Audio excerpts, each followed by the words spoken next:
James chapter 3. My brethren, be not many masters, knowing that we shall receive the greater condemnation. For in many things we offend all. If any man offend not in word, the same is a perfect man, and able also to bridle the whole body.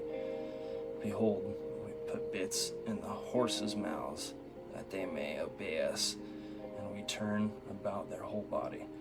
Behold also the ships, which though they be so great, and are driven of fierce winds, yet are they turned about with a very small helm.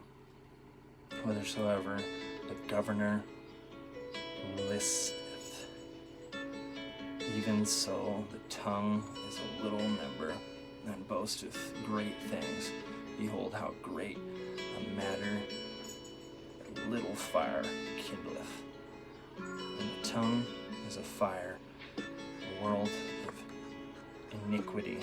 So is the tongue among our members, that it defileth the whole body, and sitteth on fire, the course of nature, and it is set on fire of hell. You gotta pick what you speak, because, and it is not good. The tongue is a fire, world of iniquity. Yeah, you can speak iniquities like crazy. I do. I used to a lot. Sometimes I still catch myself, so at least I catch myself now. Okay, so 7. For every kind of beasts, and of birds, and of serpents, and of things in the sea is tamed, and hath been tamed of mankind. But the tongue can no man tame. It is an unruly evil, full of deadly poison. It goes back to what I was just saying. Like, is it hard to catch yourself? Yeah, it is. And sometimes you don't want to. Sometimes you just want to spat out what you have to say, okay? There it is, full of deadly poison. I can see that now. God, I threw some daggers. Pow, pow, pow, pow. Seriously though, it's bad. Therewith bless we God, even the Father, and therewith curse we men, which are made after similitude of God. Out of the same mouth proceedeth blessing and cursing, my brethren. These things ought not so to be. Doth a fountain send forth at the same place sweet water and bitter? Can the fig tree, my brethren, bear olive berries? Either a vine, figs? So can no fountain both yield salt water and fresh. Who is a wise man and endued with knowledge among you? Let him show out of a good conversation his works with meekness of wisdom. But if ye have bitter envying and strife in your hearts, glory not, and lie not against the truth. This wisdom descendeth not from above, but is earthly, sensual, devilish. For where envying and strife is, there is confusion and every evil work. Spitting those daggers with your tongue, like that fire, that's evil works. That's not from up above. That's not from our Father. That's from you know who. But the wisdom that is from above is first pure, then peaceable, gentle, and easy to be entreated, full of mercy and good fruits, without partiality and without hypocrisy. And the fruit of righteousness is sown in peace of them that make peace. So, again, that goes back to love, loving one another, okay? So,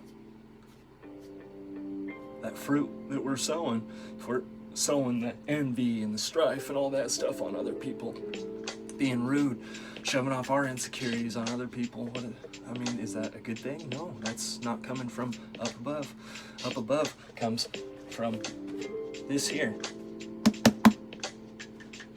That's the only truth. our truth, yeah. I mean, we need to speak our truth because we can help other people come to God, come to Jesus, okay? By speaking our truth and by loving one another, by loving each other, we can show that even if those people aren't showing love back, they can get showed love because maybe they're not getting it anywhere else. So people need love.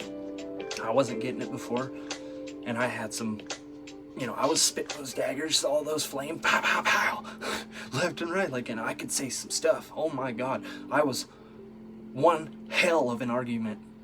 Seriously, I was argumentative. Like, I could argue against a group of people and still win. It didn't matter. Like, I could shoot daggers like crazy through my mouth, like it was strife, not envying really. It was just pretty much strife. I didn't like people. I was abused a lot, so I didn't like people who bullied. Okay, so I like bullying the bullies, but that doesn't get you anywhere. No, loving those people gets you further than shooting those nasty flaming daggers at people, because what are you doing with words? I mean, is that really making you look good? No, it's not, because God's not happy about what you're saying in evil, out of strife, he's not happy about that. Okay, it says right up here, look, it does not rejoice at wrongdoing, but rejoices with the truth. That's perfect that I drew that. I mean, come on now. That worked out perfect. I mean, how is that? That's how God works. Just crazy, amazing, Okay, so that's all we're called to do, man. We're not called to judge people. That's God's job. We're called to love and forgive. And forgiveness is love. Because if you're forgiving that person, they're like, wow, I didn't, just like as God forgave us through Jesus, we're supposed to be forgiving other people. Because they're going to be like, what? How could I be forgiven for what I did? They're just going to be confused. Yeah, and that happens. Like, I was confused. How can God forgive me? How can God forgive me for all I've done? Yeah, that's why he sent Jesus. Because he forgave us a long, long time ago. He knew exactly what was going to happen. Okay? So if God knew exactly what was going to happen down the line, yeah, he sent his son to save us all from the evil. God is the greatest, and Jesus is the greatest gift you could ever accept. Trust me, you wouldn't regret it. I know I don't. God bless. Love you all.